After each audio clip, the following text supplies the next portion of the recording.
ጤና ይስጥልን ውድ ቤተሰቦቻችን እንደምናምሽታችኋል። ለምሽቱ በተመራረጡ መረጃዎች ተመልሰን ተገናኝተናል። በቅድሚያም አበይቶቹን ሲኖዶሱ የአርሲ ማንነት ተኮር ግድያ መንግስት እንዲያስቆም አሳሰበ። ከኢትዮጵያ ኦርቶዶክስ ተዋሕዶ ቤተክርስቲያን ቋሚ ሲኖዶስ በኦሮሚያ ክልል ምስራቅ አርሲ ዞን በተለያዩ ወረዳዎች ከ25 በላይ ሰላማዊ ሰዎች የተገደሉበትን ጥቃት አውግዟል። በራያ የሚፈጸመው የመብት ጥሰት እንዳልቆመና መንግስት ጉዳዩን በቸልታ እንደተመለከተው ኮሚቴው አስታወቀ። 11 ሰዎች ተገድለዋል፣ 249 ሰዎች ላይ ድብደባ ተፈጽሞባቸዋል፣ ከ55,000 በላይ ተፈናቅለዋል ተብሏል።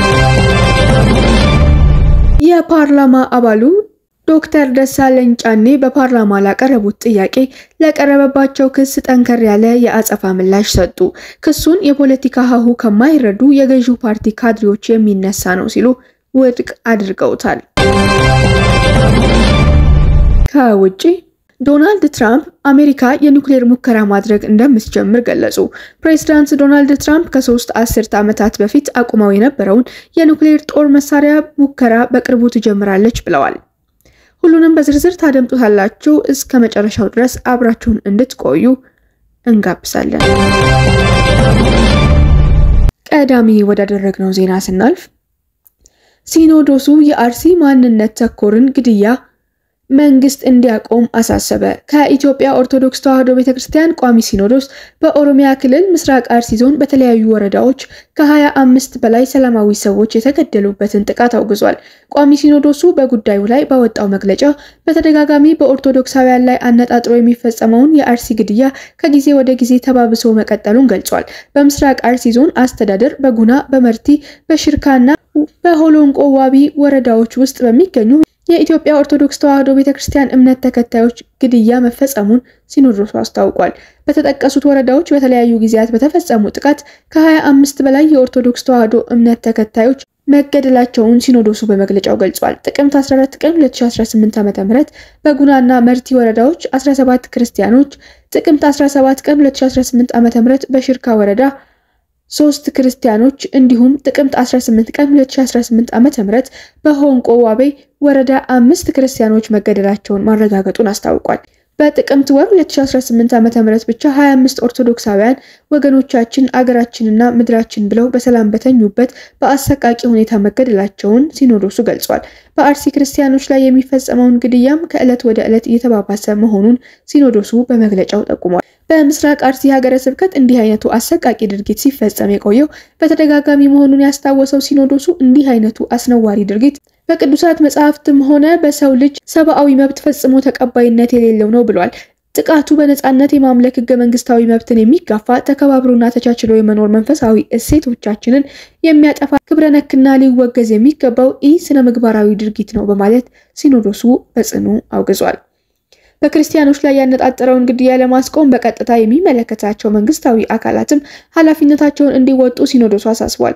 የመንግስት አካላት ኢሰብአዊ የሆነ ተግባር በጽኑ በማውገዝና በህገ መንግስቱ የተረጋገጠውን በህይወት የመኖርና የእምነት ነጻነትን መብት እንዲያስከብሩልን እንጠይቃለን ብሏል። ሲኖዶሱ በመግለጫው በቀጣይ እንዲህ አይነቱ ህገ ወጥ ተግባር እንዳይደገም አስፈላጊውን የህግ ከለላ በመስጠት ኃላፊነታቸውን እንዲወጡ ሲል የመንግስት አካላትን አሳስበዋል። እንዲሁም ዜጎችን በመግደል አስነዋሪ ድርጊት የፈጸሙትን ህገ ወጥ ግለሰቦች ለህግ በማቅረብ የህግ የበላይነት መንግስት እንዲያረጋግጥ ሲኖዶሱ ጠይቋል። በአርሲው እምነት ተኮር ጥቃት የአንድ ቤተሰብ አባል የሆኑ 8 ሰዎችን ጨምሮ ከህፃናት እስከ አዛውንት በአሰቃቂ ሁኔታ መገደላቸውን ከስፍራው የወጡ መረጃዎች ያመለክታሉ።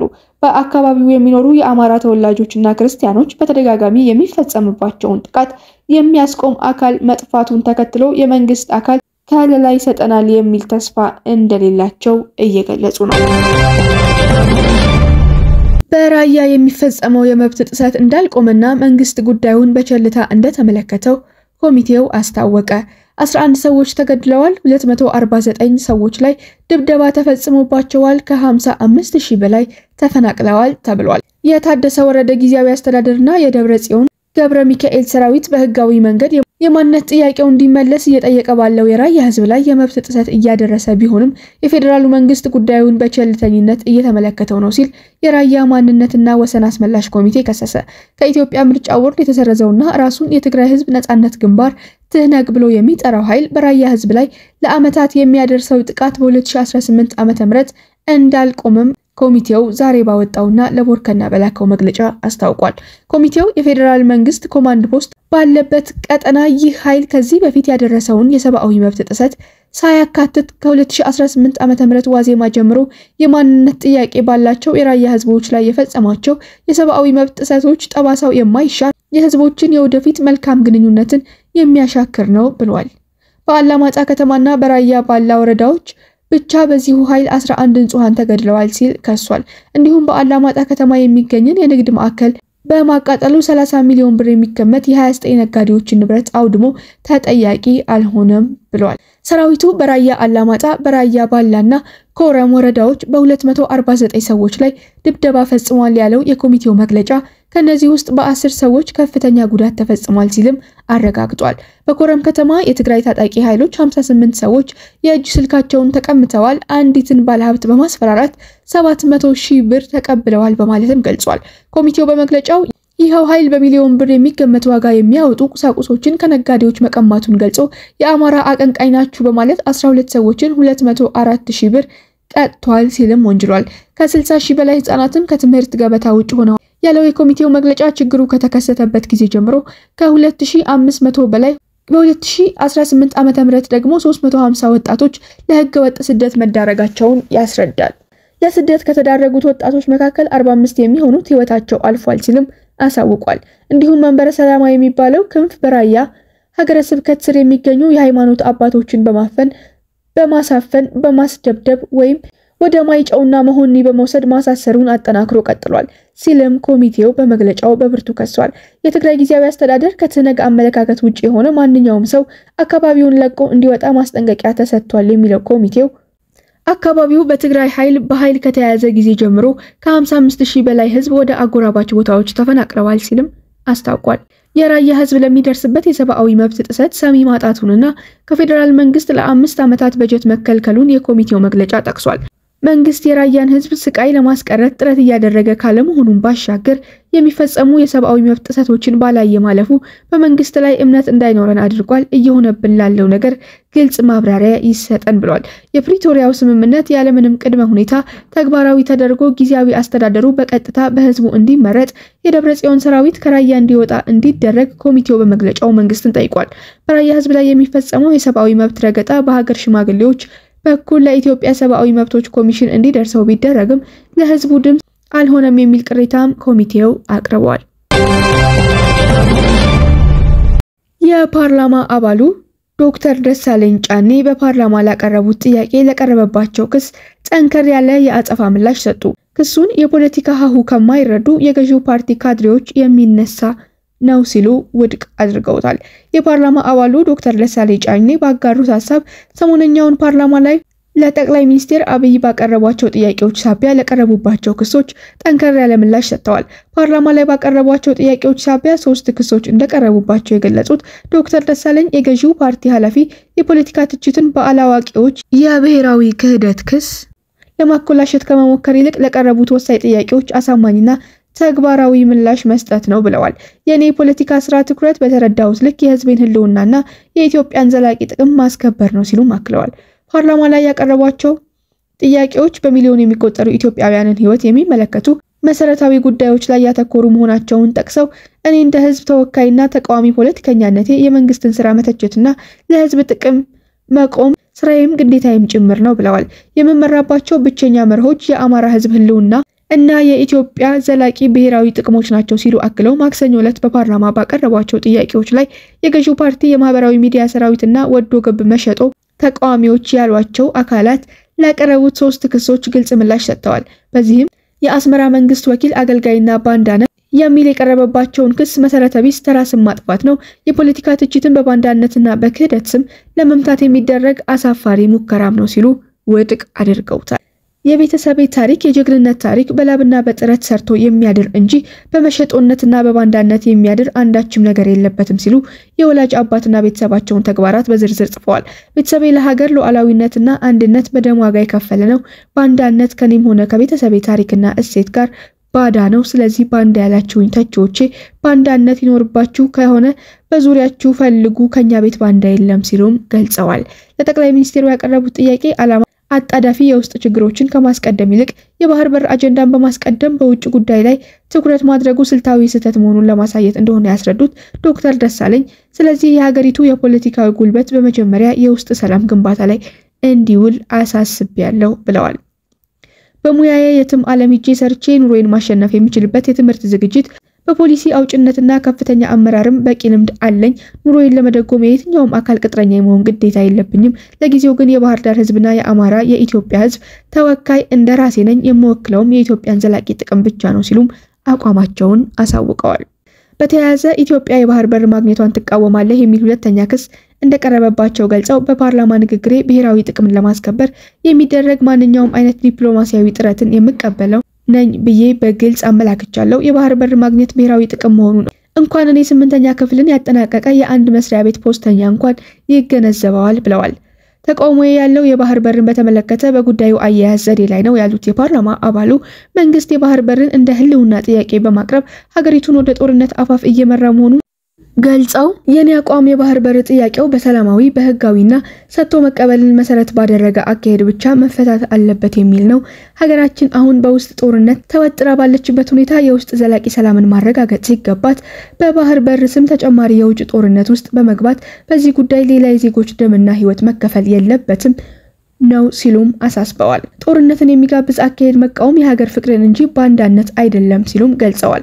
በሰሜኑ ጦርነት ወቅት ህወሓት ማይካድራን ጨምሮ በተለያዩ ቦታዎች ላይ የፈጸሙትን የጅምላ ጭፍጨፋና የዘር ማጥፋት የጦር ወንጀል በመቃወም አማራ ክልል የተደረገውን ራስን የመከላከል ጦርነት ደግፍ ያለው ግን አልኩራራበትም ነው ያሉት።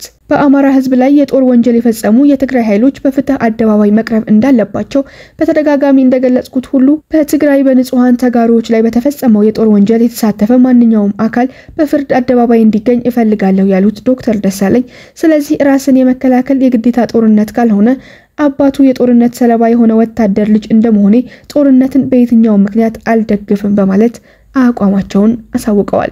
ጠቅላይ ሚኒስትሩን በኢትዮጵያና በኤርትራ መካከል ስላረበበው የጦርነት ስጋት ላቀረቡት ጥያቄ በምላሻቸው የባህር በር ለማግኘት የግድ ጦርነት መግባት የለብንም የሚለውን ነገር አስረግጠው ሲሉ ገልጸው ዛቻውን እንደ ባርጌኒንግ ቺፕስ የዲፕሎማሲ ቀዳዳ መፍጠሪያ ጫና ማድረጊያ ታክቲክ አድርጌ ነው የተረዳሁት ሲሉም ሸንቆጥ አድርገዋል። ሁልጊዜ ትችት ብቻ እንጂ አማራጭ ሐሳብ የለህም በሚል ለቀረበባቸው በሶስተኛ ደረጃ ለጠቀሱት ክስ ደግሞ ይህ ሐሳብ አብዛኛውን ጊዜ የፖለቲካ ሀሁ ከማይረዱ የገዢው ፓርቲ ካድሬዎች በተደጋጋሚ የሚነሳ ነው ሲሉ ውድቅ አድርገውታል። አንድ ተቃዋሚ ፓርቲ የህዝብን ችግርና ሮሮዎች የመንግስትን ክፍተት ማሳያ ዋና ስራው ቢሆንም በጥያቄዎቼ እና በንግግሬ ግን ከመተቸት ያለፈ ግልጽ አማራጭ የፖሊሲ አቅጣጫዎችን አቅርብ ያለው ሲሉም ሐሳባቸውን በድጋሚ ግልጽ አድርገዋል። ለአማራና ኦሮሚያ ክልሎች ከወታደራዊ አማራጭ ውጪ የተለየ ፖለቲካዊ መፍትሄ እንዲፈለግ መጠየቃቸውንና ከትግራይ ኃይሎች ከፋኖና ከኦሮሞ ነጻነት ሰራዊት ጋር መንግስት የገባበትን ሁኔታ በአርቆ አስተዋይነት በድርድር እንዲፈታ ግልጽ ጥሪ ማቅረባቸውን አስረድተዋል። የኑሮ ውድነትን ለመቆጣጠር መንግስት አዲስና አስቸኳይ እቅድ እንዲያቀርብ ወሳኝ ማህበራዊ ወጪዎችን ሳይቀንስ የውጭ ዕዳውን ለመክፈል ሚዛናዊ የፊስካል ፖሊሲ እንዲከተል ግፊት ማድረጋቸውንም ገልጸዋል። እንዲሁም የመንግስት ከፍተኛ የፖለቲካ አቅም የውስጥ የፖለቲካ ግጭቶችን ለመፍታትና ከዜጎች ጋር ዘላቂ ሰላም ለመፍጠር እንዲውል መጠቆማቸውን ገልጸዋል። የኢህአዴግ የውጭ ፖሊሲ ጠንካራ ጎን የነበረው መርሆ የውስጥ ሰላም የውጭ ስኬት መሰረት ነው የሚለውን እኔም የምገዛው የውጭ ጉዳይ ፖሊሲ መርህ ነው ብለዋል። በመሆኑም በገዢው ፓርቲ ላይ በማንኛውም ጊዜ የማቀርበው ትችቴ ለሀገርና ለህዝብ ጥቅም ቆሜ የምጠይቀው ህጋዊ ፖለቲካ ትችት እንጂ በቅጥረኝነት የመጣ አይደለም ነው ያሉት።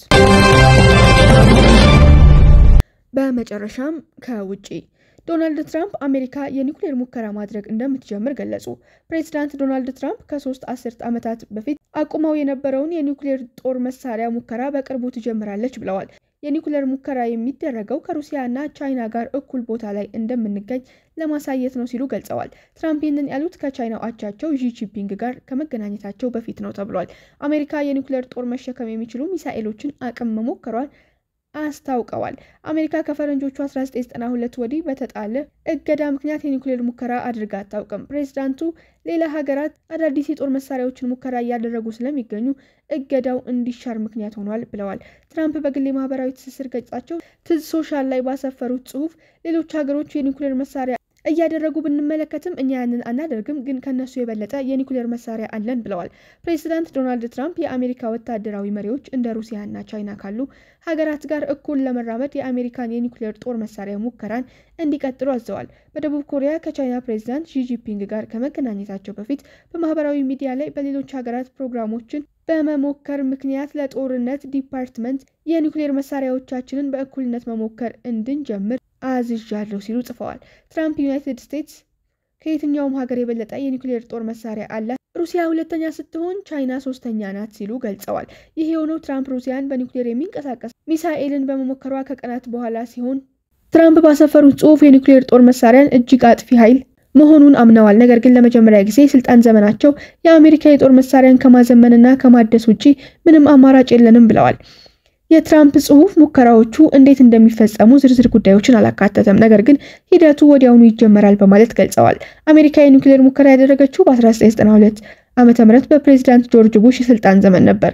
የቀድሞው የሪፐብሊካን ፕሬዝዳንት ጆርጅ ኤች.ደብሊው ቡሽ የቀዝቃዛው ጦርነት ሲያበቃ የመጨረሻ ጊዜ የአሜሪካ የኒውክሌር ጦር መሳሪያ ሙከራ እንደ አውሮፓውያን አቆጣጠር በ1992 ዓ.ም አድርገው ነበር። እንደ የአሜሪካ ስትራቴጂክ እና የዓለም አቀፍ ጥናት ማዕከል ጥናት ከሆነ ቻይና ባለፉት 5 ዓመታት የኒውክሌር ጦር መሳሪያዋን በእጥፍ ያሳደገች ሲሆን በ2030 ከ1000 የጦር መሳሪያዎች በላይ ይኖሯታል ተብሎ ይጠበቃል።